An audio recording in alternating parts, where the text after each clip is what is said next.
मैं आयोजकों का आभारी हूँ कि साहित्यकारों के इस सम्मेलन में मुझे इस बहुत सामूहिक और महत्वपूर्ण सवाल पर अपने विचार आपसे साझा करने का ये मौका दिया है। आप काफ़ी गंभीर चर्चाएं सुन चुके हैं और स्पष्ट है कि आज की इस चर्चा का संदर्भ जो है वो यूक्रेन और युद्ध की यूक्रेन और रूस का जो युद्ध चल रहा है, एक सारी दुनिया का माहौल कई तरह से उससे प्रभावित हो चुका है, दुष्प्रभावित हो चुका है। उस संदर्भ में हमको इस पर विचार करने के लिए कहा गया है। मैं कोई निष्कर्ष निकालने की स्थिति में नहीं हूँ, केवल कुछ चंद सवाल, कुछ चंद तथ्य आपके सामने रखना चाहूँगा। युद्ध हो या सामान्य आर्थिक गतिविधियाँ जो संपन्न और सशक्त लोग करते हैं, उसका उद्देश्य होता है अपने निजी से लेकर के सामूहिक या राष्ट्रीय हितों की रक्षा करना, उनको आगे बढ़ाना। आज की जो स्थिति दुनिया की है उसमें आप ये देखेंगे कि सारी दुनिया देशों से हटके अगर हम आम जनता पर, दुनिया के पर विचार करें तो एक कई भागों में न केवल विभाजित हो चुकी है, पर असमानता की अलग अलग किस्म की असमानताएं, अलग अलग स्तर की किस्म असमानताएं दुनिया को बांट चुकी है, दुनिया के लोगों को बांट चुकी है। हम 8 बिलियन के करीब होने जा रहे हैं इस दुनिया के वासिंदे। उनमें आप देखेंगे कि सैकड़ों किस्म की आपस की स्तरीकरण, अलग अलग खेमों में बटे हुए, अलग अलग स्वार्थों के साथ आए हुए हैं। इस संदर्भ में विषय वस्तु को मैं किसी निष्कर्ष की तरफ ले जाने के को छोड़ के कुछ विचार बिंदु आपके सामने रखूंगा और मुझे भरोसा है कि आप लोगों की प्रखर प्रतिभा और सृजनात्मकता उसको आगे बढ़ा पाएगी और उसके नतीजे हम आपके लेखन में, आपकी चर्चा में, मैं कोई निष्कर्ष नहीं दे रहा हूँ जैसे कह रहा हूँ, मैं कुछ मुद्दे, कुछ सवाल उठा रहा हूँ। यूक्रेन और रूस की लड़ाई के संदर्भ में पिछले 5-7 दिनों में एक बहुत महत्वपूर्ण सूचना आ रही है जिसके हमारे हिंदुस्तान के अखबारों में चर्चा तक नहीं हुई है और मुझे वो बहुत गंभीर बात लगती है। शायद आप में से कुछ लोग जो अंतर्राष्ट्रीय प्रेस और फाइनेंशियल प्रेस देखते हैं उनको निश्चित रूप से मालूम होगा कि यूक्रेन में 2001 में वहाँ की ज़मीन की खरीद बिक्री पर जो मॉरेटोरियम लगाया था वो समाप्त कर दिया गया था। और उसके बाद में क्योंकि संसाधनों की लड़ाई, सत्ता की लड़ाई, प्रभुता की लड़ाई का एक रूप होता है ज़मीन की लड़ाई भी, और अब ज़मीन सबसे महत्वपूर्ण आर्थिक संसाधन है, शक्ति का स्रोत है। तो आप देखेंगे कि अभी पिछले कुछ दिनों में यूक्रेन ने वो रोक जब हटा दी, उसके बाद में अपने देश की ज़मीन बेचने का, लीज पर देने का उन पर दबाव IMF की तरफ से आया। IMF अमेरिका के स्वार्थों की, विश्व की बड़ी बड़ी कंपनियों के स्वार्थों को आगे बढ़ाने वाली कंपनी है जो दूसरी बड़ी लड़ाई के बाद से लगातार विकास के नाम पर, प्रगति के नाम पर, सुख सुविधाएं बढ़ाने के नाम पर बड़ी कंपनियों का, बड़ी वैश्विक पूंजी का एजेंडा है उसको बता रहे हैं। उनके औपचारिक अनौपचारिक आप जो कर ले, उनके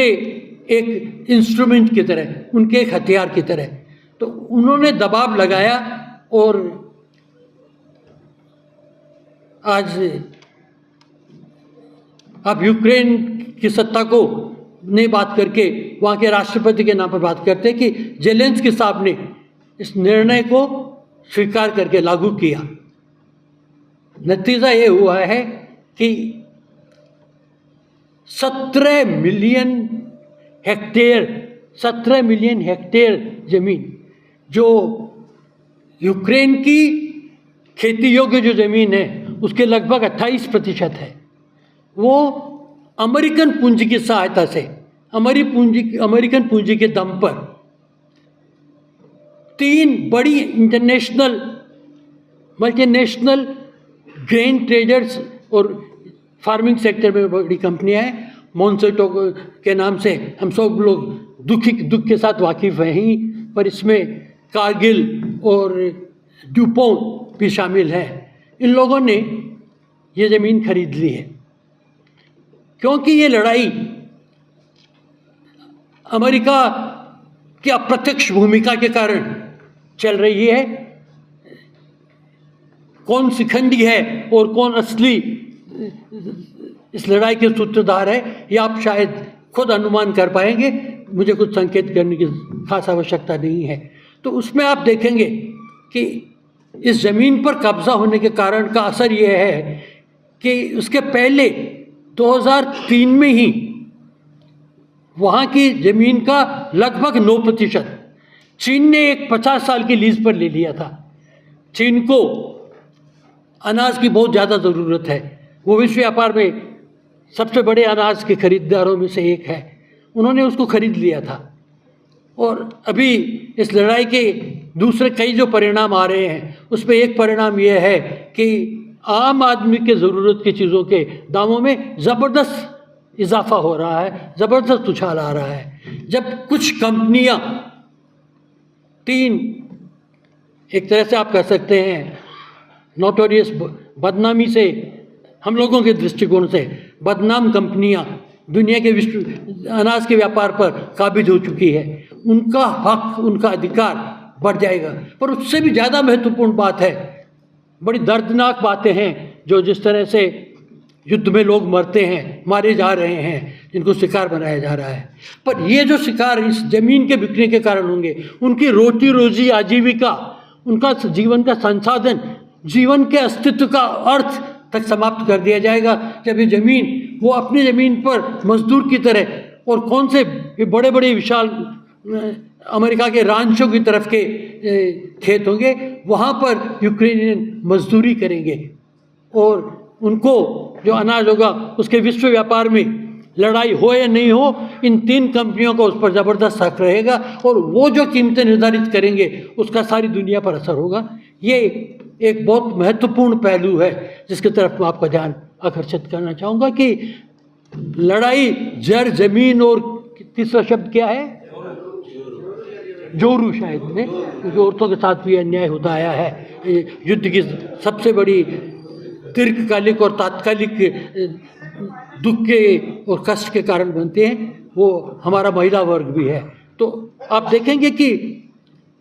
एक बहुत बड़ा जंग अमेरिका जीत चुका है, उनकी पूंजी के बहाने, उनकी पूंजी के सहारे विश्व के किसी भी देश में कोई कंपनी रजिस्टर्ड हो सकती है। आजकल ये बड़ी कंपनियां वैश्विक कंपनियां हैं। और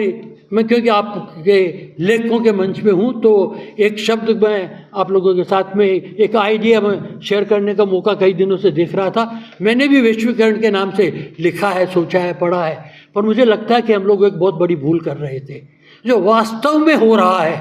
जो 1820 के करीब से जो औद्योगिक क्रांति दुनिया में शुरू हुई और उसके असर से उसके पहले और उसके बाद में जिस तरह से दुनिया भर में साम्राज्यवाद और शोषण की चक्की का चक्र चला, उसके ही बतौर आप देखेंगे कि जो प्रक्रिया विषमता की शुरू हुई,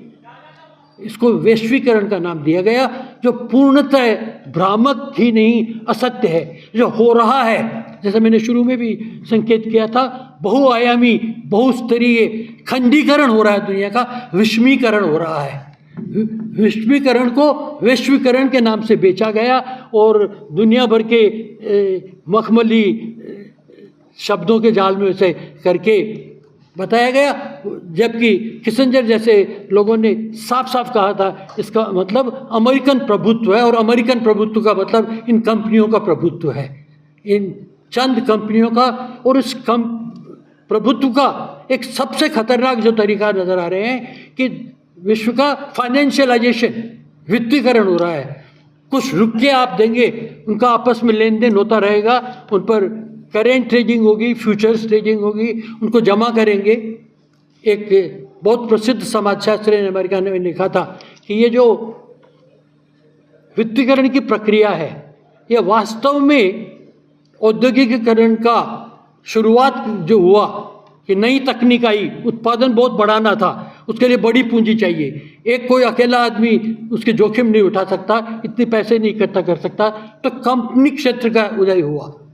कंपनी फॉर्म का। और इस कंपनियों ने क्या किया कि राज्य की सहमति से, जैसे ईस्ट इंडिया कंपनी ने अंग्रेज सरकार के सनद लेकर के आके हिंदुस्तान पर शोषण का चक्र चलाया, उसी तरह से हर देश में ये बड़ी कंपनियां आकर के इनकी मूल भावना जो है वो मुनाफा कमाने के साथ में, उत्पादन कमाने के साथ साथ है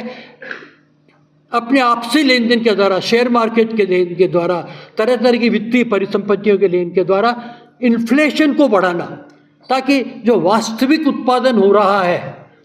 चाहे वो आदमी के समाज के काम का हो या नहीं हो, उपयोगी हो या नहीं हो, अनुपयोगी हो, पर्यावरण को दूषित करे, दुनिया को एक बहुत खतरनाक मोड़ पर ला दे, पर उनके बावजूद दाम बढ़ जाएंगे, क्योंकि आपने पूंजी का आपस में लेन देन किया है। इन इंस्ट्रूमेंट की ट्रेडिंग रीट्रेडिंग कई बार होती रहती है और उनके दाम बढ़ते रहते हैं, क्योंकि जितनी ज़्यादा पूंजी बढ़ती है, बचत बढ़ती है, लोगों के पास में जखीरा बढ़ता है पूंजी का, उसे लेके वो बार बार बाजार में आते हैं। तो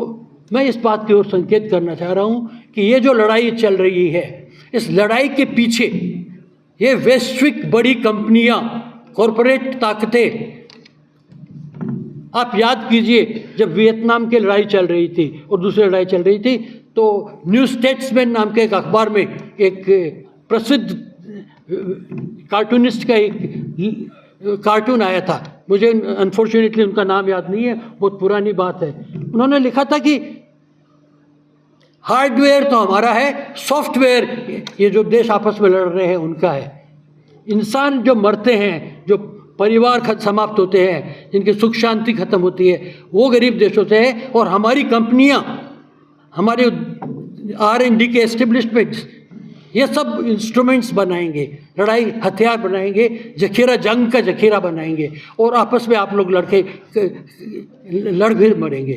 तो जब हम विकल्प की बात सोचते हैं, क्या ये आखिरी विकल्प है? विकल्प यह है कि हम युद्ध के पीछे की जो एकत्रित संयुक्त ताकतें हैं, उन ताकतों को पहचानें, और इन ताकतों को अभी जो नया रूप आ रहा है, अमेरिका में जो लड़ाई चल रही है, कि ये केवल हिंदुस्तान में नहीं हो रहा है कि बड़ी पूंजी धर्म का, धार्मिक विभेदों का, मतभेद का सहारा ले रहे हैं, ये दुनिया भर में हो रहा है कि बड़ी पूंजी अलग अलग स्टेजेस पर, जो क्लर्गी है, जो पंडित और मुल्ला हैं, और जो धर्म के ठेकेदार हैं, उन सबको साथ में मिला करके लोगों को घूंटी दे रही है कि आपको तात्कालिक राहत के नाम पर, दुख दर्द से दूर मिटने के लिए, आप साथ साथ के अंदर आप ये भी देखेंगे कि ये घुट्टी पिला करके आपको एक निद्रा में सुलाया जा रहा है। और जो अपना बड़ा मकसद है, अपना जो मुख्य गेम है, जो एक GDP बढ़ाने के नाम पर, राष्ट्रीय आय बढ़ाने के नाम पर, आपको कोई हिस्सा नहीं मिलेगा, आपके सारे संसाधन खराब होंगे, आप हाशिए पर बढ़ते जाएंगे, पर वो कहते जाएंगे GDP बढ़ रही है, देश की तो प्रगति हो रही है। इस तरह का एक झूठा, एक सफ़ेद झूठ लेकर के आपके सामने आएंगे। GDP की वृद्धि आमतौर पर दुनिया में ये देखा गया है कि विषमता का, गैर बराबरी का, पर्यावरण की नाश का और दुख दर्द को बढ़ाने का, विषमता बढ़ाने का, अभाव बढ़ाने का साधन हो गया है, क्योंकि ये संकेंद्रीकरण का, एकत्रीकरण का दूसरा नाम हो गया है। तो जब युद्ध की चर्चा हम करते हैं तो जो हमारे सैनिक जाके लड़ते हैं, ये कौन है सैनिक? मजदूर का बेटा, किसान का बेटा, किसी मध्य वर्ग का आदमी का बेटा, और अब तो बेटियों को भी भेजा जा रहा है। तो इन सब की स्थिति के अंदर जो सवाल हम लोगों को पूछना है, जो सवाल हम लोगों को अपने जहन में उतारना है, जिसके आधार पर आगे बढ़ना है कि विकल्प है, बहुत सारे विकल्प है, विकल्पों की कमी नहीं है। हम उन विकल्पों को और उन विकल्प को पीछे खड़े होने वाली ताकतों को लेके सामने आए, तब हम इस वैश्विक पूंजी का जो एक खतरनाक रूप इतना ले चुकी है कि राज्य को एक क्षेत्र से कम बाहर नहीं किया जा रहा था, वो था मुद्रा का चलन। अब तो आप राज्य के बाहर एनर्जी रिसोर्सेज का इस्तेमाल करके क्रिप्टो करेंसी के जरिए बिना राज्य के, अभी केवल एक मैच बाकी है कि अल्टीमेटली जो लास्ट डील करेगा क्रिप्टो में वो क्या लेगा? क्या वो सरकार किसी देश के द्वारा जारी हुई करेंसी को लेगा या उसके बिना काम चलाएगा या उसी चक्र में आगे चलता रहेगा? तो दोस्तों, मैं आपके साथ में चंद सवाल जो बहुत महत्वपूर्ण है, जो आज के ज़माने का, आज की मानवता का, आज के इंसान का जो वजूद है, जो उसका अस्तित्व है, उसकी जो अस्मिता है, उसका जो भविष्य है, उन सबको चैलेंज कर रहा है, उन सबको खतरे में डाल रहा है। और हम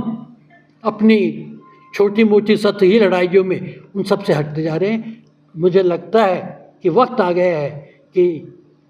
साहित्यकारों का ये वर्ग जो प्रगतिशील वर्ग है, प्रगतिशील का अर्थ मैं तो एक ही समझता हूँ, जो जनता के लिए, जनता की भाषा में जनता के दुख दर्द को सामने लेके आता है, वो लोग इस सवालों से जनता को वाकिफ करा के सही चेतना बनाएंगे। बहुत बहुत धन्यवाद।